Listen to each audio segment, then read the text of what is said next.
Eu estou recebendo aqui a visita, não é, da Bianca Lessa. A Bianca Lessa, que é facilitadora de consciência e mentora de mulheres. Ela que trabalha, acho que em especial, não é, Bianca, com o público feminino. É, feminino. E tem ajudado aí algumas mulheres a enfrentar problemas, dentre eles timidez. Exatamente. Muito obrigada, Bianca. Gratidão, Bispa. Eu que agradeço pela oportunidade de estar aqui, de conversar com todos vocês. E escolho de verdade ser a máxima contribuição para trazer clareza e reduzir essa timidez nas pessoas. Bianca, falando em timidez, né? Eu coloquei aqui no programa timidez como uma espécie de ansiedade social, de fobia. Tem a ver, não tem? Fobia social, aquelas pessoas que fogem do público, o microfone vai morder. Exatamente. Muitas vezes nós percebemos que as pessoas, elas se descrevem tímidas e, como consequência disso, elas fogem da exposição. E também, como a senhora falou, termina perdendo oportunidades, né? Então, acontece muito também que muitas pessoas já carregam dentro de si, no seu arquivo pessoal, como eu costumo dizer. Eu sou tímida desde pequena, meus pais sempre falaram que eu fui tímida. E aí a pergunta que eu gosto de fazer, Bispa, já para provocar todo mundo que está aí em casa, é a seguinte: verdade mesmo que você é tímida? A quem pertence isso? E por trás dessa timidez, o que que tem? Porque às vezes a pessoa se descreve como tímida e, na verdade, são outras questões. É um bloqueio, um trauma, que uma vez ela foi corrigida em público ou não soube se expressar. Então, aí dentro do tema timidez tem muita abrangência, muita coisa que nós podemos trazer à tona, né? Bianca, porque a gente sabe, Bianca, que a autoestima é uma construção. Eu costumo pensar na autoestima como uma construção até permanente, porque uma pessoa pode passar por um evento ou outro na vida que fira essa autoestima, não é? Então, adolescência, autoestima e timidez, parece que está tudo casado? Tudo casado. E aí a gente fala muito assim, do poder do autoconhecimento, desse parar de olhar para fora, dessas comparações com os outros, com quem daqui a pouco tem facilidade em aparecer, em conversar em público, e voltar aqui para dentro. Tá bom, e comigo? Como eu posso me comportar? O que que eu no meu dia a dia posso fazer para vencer esses desafios, para elevar a minha autoestima, o meu autocuidado? Então, Bispa, não é sobre olhar para fora e se comparar, é olhar mais para si e a partir disso a gente começar a vencer esses desafios diários, né? Até para não perder as oportunidades. Uma cliente minha, ela me fala o seguinte: eu perdia oportunidades porque eu não sabia me expressar nas entrevistas de emprego. Eu sei do meu potencial, eu sei de tudo que eu já tenho na minha carreira profissional, só que eu não conseguia expressar esse potencial. E aí ela perdia oportunidades. Então nós começamos a trabalhar e perceber de verdade, tá bom, e na verdade essa timidez, que a pessoa diz que é timidez, o que que tem por trás disso? O que que nós vamos trabalhar primeiro? Quais são os exercícios que nós podemos fazer? E aí nós vamos desenvolvendo essa pessoa. Consequentemente, desenvolve a autoestima, eleva a autoestima. Então, são muitas questões que a gente pode abranger, trabalhar e tornar a vida mais leve. Olha, Bianca, eu estou achando interessantíssimo o que você está falando, porque timidez, como eu já disse, não é doença, né? Então, não se pode falar em cura, mas a gente pode falar em vencer. Podemos vencer. Não é? Podemos vencer. E aí tem os passinhos diários, né? Exatamente. Por exemplo, dicas. Hoje em dia tem muitas pessoas que trabalham no Instagram, tem medo de aparecer. Como a senhora falou também no microfone, parece que o microfone vai morder.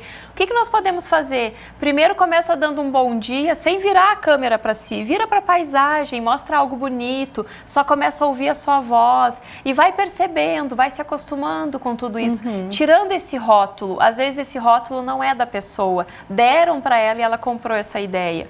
Então, outra pergunta que eu gosto muito de fazer como um exercício diário também, como eu posso ser mais de mim hoje? Se não fosse a projeção daquilo que a sociedade traz que é o correto, que muitas vezes as outras pessoas esperam de nós, mas aquilo que de verdade me faz feliz, faz a minha vida mais leve, mais tranquilo, como eu me comportaria, como eu poderia agir, sem aguardar a expectativa e validação dos outros. É interessante você falando de exercícios, não é?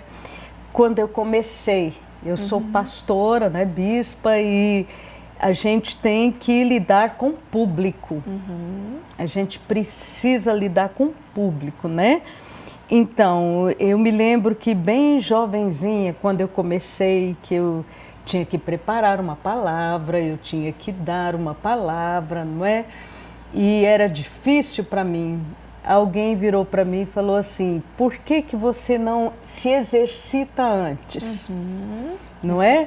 Você preparou, como você disse, eu tenho o preparo, eu estudei, tenho aquele preparo. No caso espiritual, a gente ora sobre o assunto, a gente ora.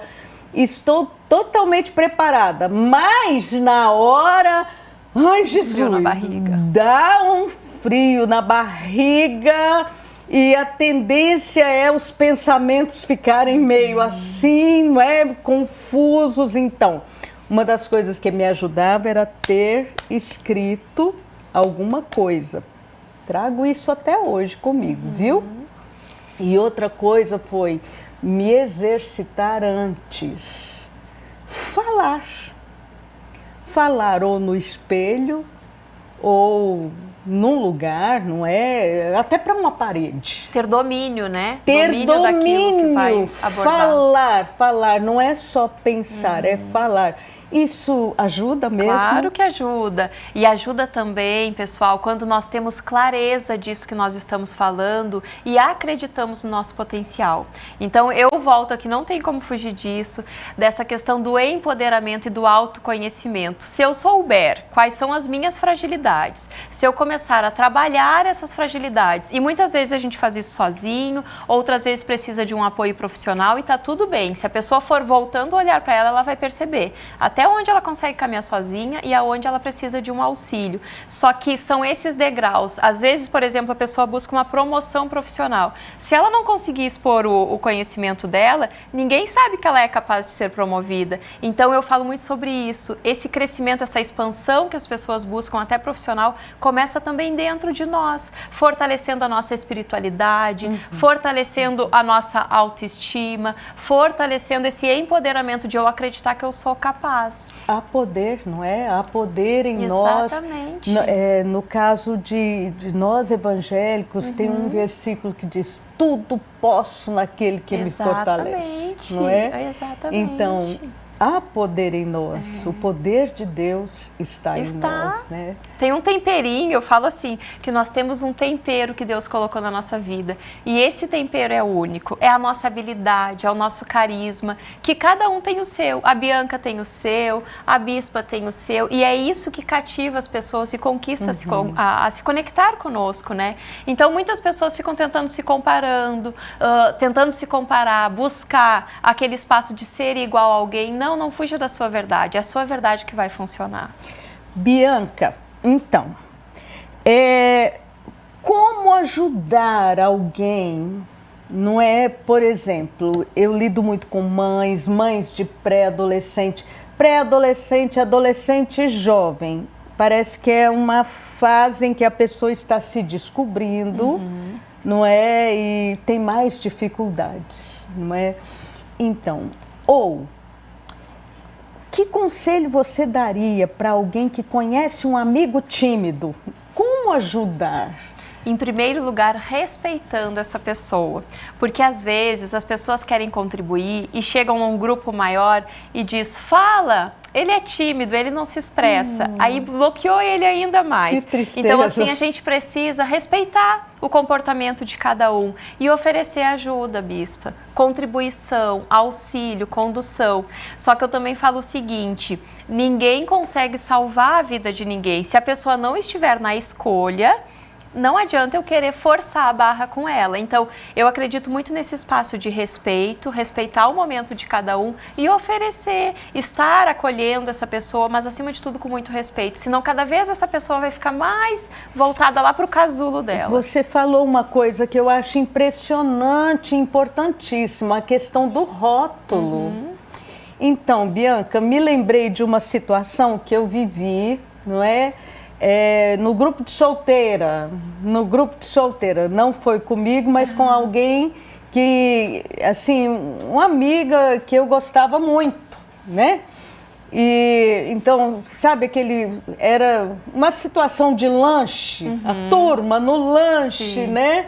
E essa amiga muito tímida, muito reservada, e quando ela se aproximou da mesa para fazer o prato, alguém gritou para ela: Fulana, todo mundo tá te vendo. E ela queria... quase deixou cair o prato. Exatamente. Então, fala um pouquinho mais sobre essa questão de rótulos, porque machuca tanto, Machuca demais. né? E as pessoas não fazem com a intenção de machucar, né? Porque para a pessoa, às vezes, para ela é tão normal se expressar, conversar, que quando ela fala, então que a gente tenha também muito cuidado nos expressarmos e muito cuidado com o que nós estamos entregando para o outro. E aí vem algo aqui que não vai fugir do assunto porque vai ser contribuição.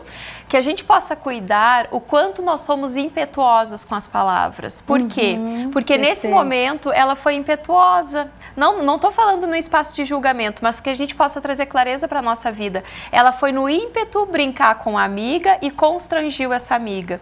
Então eu gosto muito de falar o seguinte para as minhas mentoradas, que a gente faça o exercício dos 3 segundos.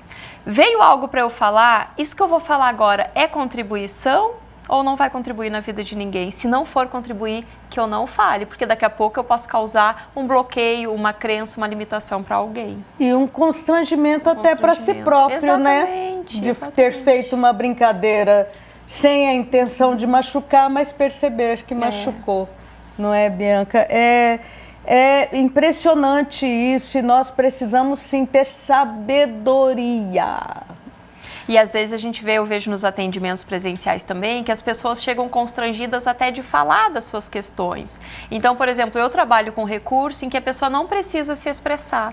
Se ela tem algum tipo de limitação, ansiedade, medo, insegurança, ela vai para o atendimento, eu atendo ela de uma forma que nós não vamos ficar abordando esse assunto. Então, é um acolhimento de uma forma muito leve. Hoje em dia nós temos alternativas, né? As pessoas podem buscar e nós conseguimos reduzir a questão da ansiedade, da timidez, das fobias, tudo é possível, então não sofram, procurem o que vai ser oportuno para trazer mais leveza, mais alegria de viver, né? É possível vencer. É possível, com certeza é possível. É possível vencer. E eu posso dizer o seguinte, eu nunca fui tímida, mas eu era ansiosa, reclamona, estressada e hoje sou outra pessoa. Então sempre tem recursos, a gente consegue vencer tudo isso. Sempre tem recursos.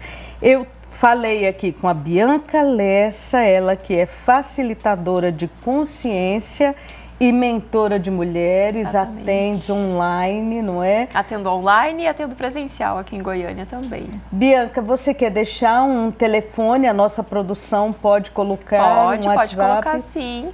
Eu posso fornecer então meu telefone, 62981447692. E para quem gosta do Instagram, eu coloco conteúdo de valor todo dia lá contribuindo com a vida das pessoas. Bianca Lessa Oficial. Será um prazer receber todo mundo também e trocarmos ideias e eu contribuir ainda mais com todos. Muito obrigada pela sua presença. Bispa, adorei. Muito bom.